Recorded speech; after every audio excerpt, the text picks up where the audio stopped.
Dominicana.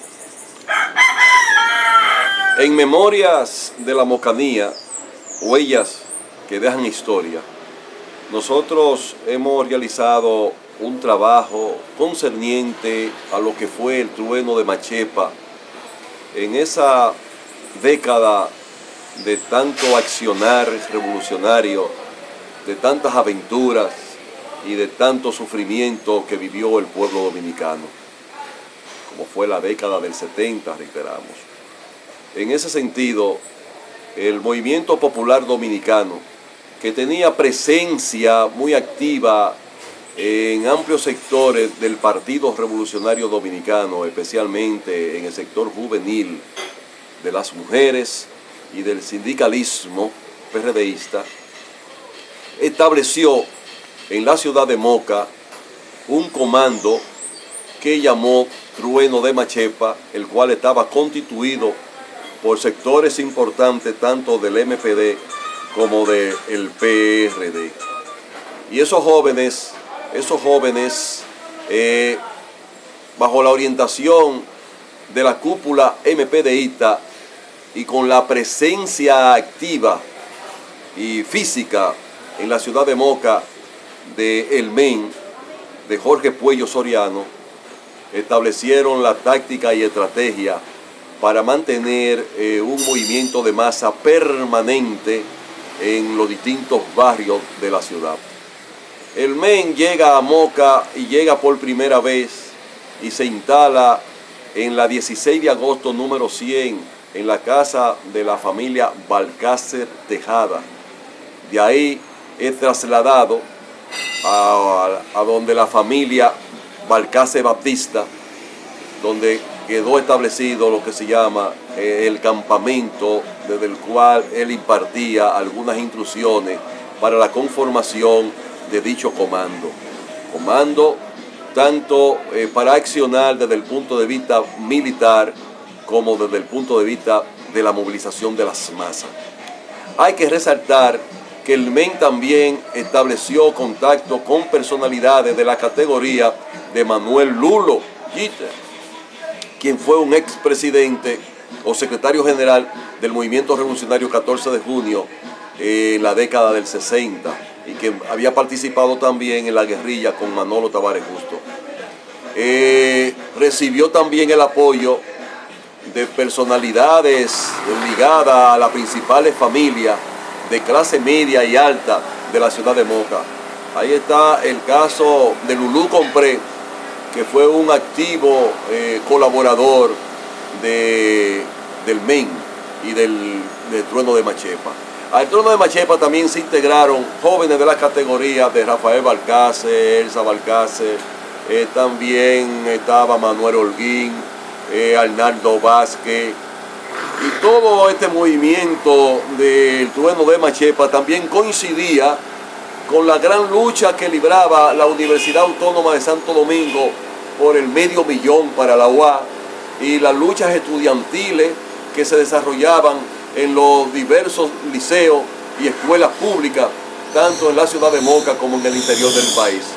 Todo esto vino a crear las condiciones de mantener lo que se llama un flujo permanente de masas en la calle, luchando por la libertad pública, luchando por la libertad de los presos políticos, luchando por reivindicaciones tanto estudiantiles como laborales, porque por eso decimos que el movimiento sindical también le dio apoyo al movimiento de Trueno de Machepa en la ciudad de Moca, porque UNACHOSIN, que era la organización choferil más grande del país, tenía una presencia muy sólida en esta ciudad y también los muchachos de UNACHOSIN apoyaban el Trueno de Machepa. ¿Por qué el nombre de Trueno de Machepa y cuáles eran los protagonistas principales de este movimiento en la ciudad de Moca? Porque el Trueno de Machepa más bien es un movimiento que surge en los sectores más populares y más deprimidos de la ciudad, y en aquel entonces se abogaba por la lucha entre los tutumpotes y los Machepa y los hijos de Machepa. Entonces, enseñanza del mismo bochismo, ¿verdad? Donde Bosch, en la misma composición social, cuando habla de la de las diversas capas sociales y las clases sociales, divide en la baja pequeña burguesía, la burguesía, pequeña burguesía. Hay muchas connotaciones en cuanto a las definiciones de las clases sociales en la República Dominicana, pero Bosch, para que el pueblo entendiera mejor, dividió a la sociedad dominicana en dos amplios sectores: los tutumpotes y los hijos de Machepa. Dividió las clases en esos dos sectores. Entonces, el MPD se apoyó, al igual que el mismo PRD, se apoyó en esa situación de definición y trabajaban más con los sectores populares. Figura principal de ese movimiento. Figuras principales del movimiento fue Manuel Holguín, Everaldo González, Rafael Balcácer,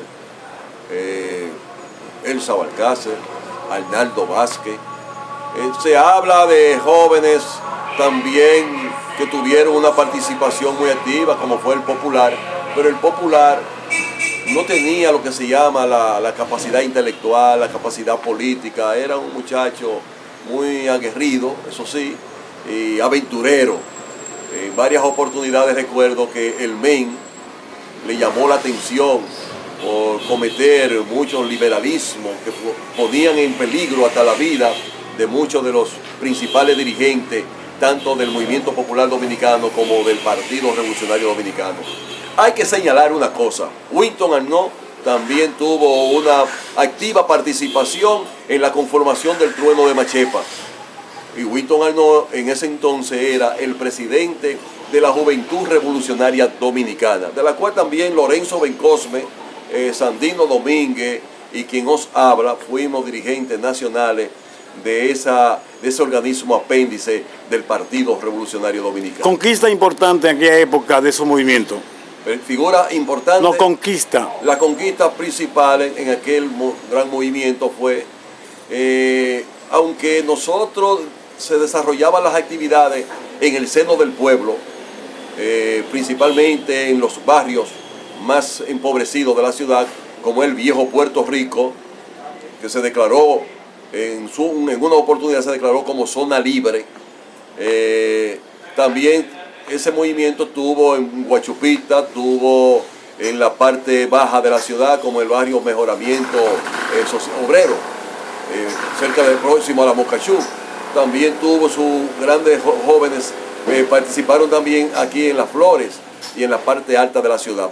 Pero las grandes reivindicaciones que se lograron a través del Trueno de Machepa fueron conquistas que tuvieron que ver con el movimiento estudiantil, como fue la ampliación del Liceo Domingo Faustino Sarmiento, la creación del Liceo Eladio Peña de la Rosa,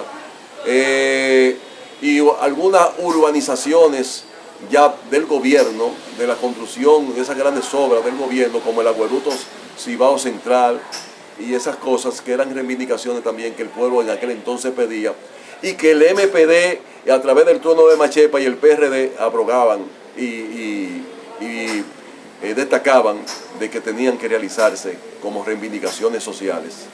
Este procedimiento, esta lucha, ¿qué representa para la juventud de hoy del siglo XXI? ¿Qué mensaje que usted da haciendo una especie de comparación de ese proceso de lucha que ustedes desarrollaron en la década de 70 y parte de la década de 60 y que pudo o contribuyó a que los jóvenes disfrutaran el día de hoy de un Estado democrático estable?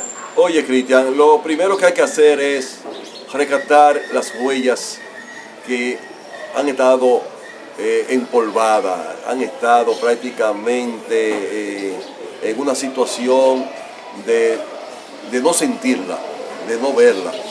Esas huellas que dejan historia y que son hermosas en su contenido y por el accionar, es la que debemos de rescatar.